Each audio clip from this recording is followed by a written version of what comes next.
बातमी सोलापुरातून आहे। सोलापूरमध्ये ठाकरेंची शिवसेना आणि शिंदेंची शिवसेना एकत्र बार्शीमध्ये झेडपी निवडणुकीसाठी दोन्ही शिवसेनेची महाआघाडी दिसतेय। भाजप विरोधातील दोन्ही शिवसेनेच्या महाआघाडीमध्ये दोन्ही राष्ट्रवादी सुद्धा आहेत। कारण पोस्टरवर उद्धव ठाकरे यांच्यासोबत एकनाथ शिंदे आणि अजित दादा यांच्यासोबत शरद पवार यांचा फोटो आहे।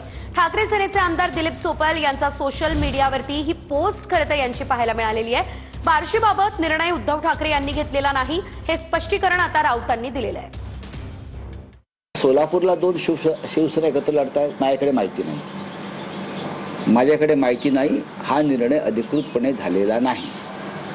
एक तुम्हाला मी सांगतो, अशा प्रकारचा कोणताही निर्णय शिवसेना पक्षप्रमुख उद्धव ठाकरे यांनी घेतल्याची माझ्याकडे माहिती नाही आणि ते घेतील अशा प्रकारचा निर्णय असं मला वाटत नाही। आमच्या भावना तीव्र आहेत शिंदे गटाविषयी। महत्वाची बातमी, दोन्ही राष्ट्रवादीचं विलीनीकरण जवळपास झाल्यातच जमा असं राऊत म्हणाले। दोन्ही राष्ट्रवादी घड्याळावर लढणार अशी माहिती राऊतांनी दिली। शरद पवार हे अजित पवारांसह महाविकास आघाडीमध्ये येतील असं राऊत म्हणालेले आहेत। तर सत्तेतून अजित पवार यांना बाहेर पडावं लागेल हे देखील राऊतांनी आता म्हटलंय।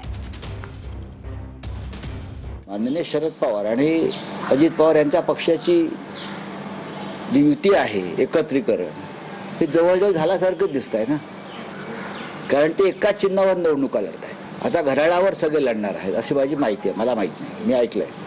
शरद पवार आणि अजित पवार हे एकत्रित महाविकास आघाडीमध्ये, म्हणजे अजित पवारांसह महाविकास आघाडीत असेल ना।